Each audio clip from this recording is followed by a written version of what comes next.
खबरों के दम पर किन स्टॉक्स में सेक्टर्स में एक्शन दिखेगा। अरमान हमारे साथ पूरी डिटेल्स लेकर तैयार है। अरमान, मॉर्निंग ब्रॉडर मार्केट से तो संकेत अच्छे नहीं है, लेकिन कौन से महत्वपूर्ण ट्रिगर्स हैं जहां पर नजर रखने की जरूरत है और एक्शन कहां दिखेगा? बिल्कुल। सबसे पहले अगर ट्रिगर्स की बात करें तो जिंदाल स्टेनलेस हिसार, वहां पर अगर आप देखेंगे जो शेयर्स में ट्रेडिंग है वो सस्पेंड होती हुई दिखेगी आज क्लोजिंग के बाद से, क्योंकि जो मर्जर जिंदाल स्टेनलेस के साथ जो है उसके चलते। नेटको फार्मा, जहां पे बोर्ड बैठक में शेयर बायबैक के प्रस्ताव पर विचार किया जाएगा। एसबीआई लाइफ इंश्योरेंस पर ध्यान रखिएगा, क्योंकि आज डिविडेंड पर अगर आप देखेंगे वहां पर विचार करने के लिए बोर्ड मीटिंग है। यूनिपार्ट्स इंडिया, जिनके आईपीओ का 90 दिन का जो लॉक इन है वो खत्म होता हुआ दिखेगा। एक्स डेट है मेरिको में इंटरिम डिविडेंड 4.5 का।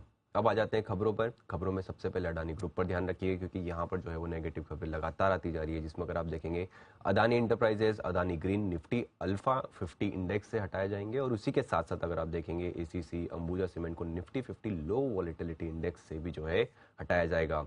जी एंटरटेनमेंट एंटरप्राइजेस, यहाँ पर अगर आप देखेंगे तो आईपीएल जो कि इंडियन परफॉर्मिंग राइट सोसाइटी है, उन्होंने जो कंपनी के खिलाफ दाखिल आईबीसी केस जो है वो वापस ले लिया है, वापस लेंगे। उसी के साथ साथ कंपनी और आईपीआरएस के बीच जो केस वापस लेने पर सहमति आती गई है। एनबीसीसी, यहां पर कंपनी को 3 प्रोजेक्ट के लिए लगभग 540 करोड़ का जो है वर्क ऑर्डर मिला है। वेल्सपन कॉप पर भी ध्यान रखिएगा, क्योंकि एबीजी से जुड़े दहेज शिपमेंट स्थित असेट है उसकी बिक्री के लिए उन्होंने करार किया, और लगभग 360 करोड़ में जो है वो बेचा जाएगा। गेल इंडिया, यहां पर 13 मार्च को बोर्ड बैठक में जो इंटरिम डिविडेंड पर ऐलान पर विचार किया जाएगा, और उसी के साथ साथ पीएटीए जो पेट्रोकेमिकल प्लांट है उसके उत्पादन जो है पूरी क्षमता से वहां पर चालू हो गया है। नेशनल एल्यूमिनियम, यहां पर 13 मार्च को बोर्ड बैठक में दूसरे अंतरिम डिविडेंड पर विचार किया जाएगा। ऑल कार्गो लॉजिस्टिक पर भी ध्यान रखिएगा, वहां पर 3.25 प्रति इंटरिम डिविडेंड का जो है ऐलान किया है। उसी के साथ साथ एक जो कंपनी है जिसमें उनकी ऑलरेडी होल्डिंग अगर आप देखेंगे 61% की थी, वो अधिक जो 38% बची हुई जो लगभग 39% के आसपास जो हिस्सेदारी है उसके अधिग्रहण को मंजूरी मिली है, और अगर उस कंपनी के अगर आप देखेंगे एंटरप्राइज वैल्यू लगभग 370 करोड़ के आसपास की है।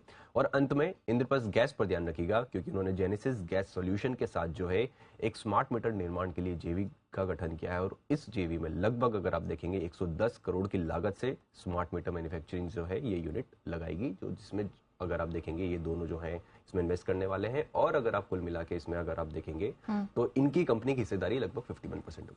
चलिए, तो ये वो स्टॉक्स हैं जिनमें खबरों के दम पर भरपूर एक्शन देखने को मिल सकता है। शुक्रिया अरमान, वो पूरी डिटेल दर्शकों के सामने रखने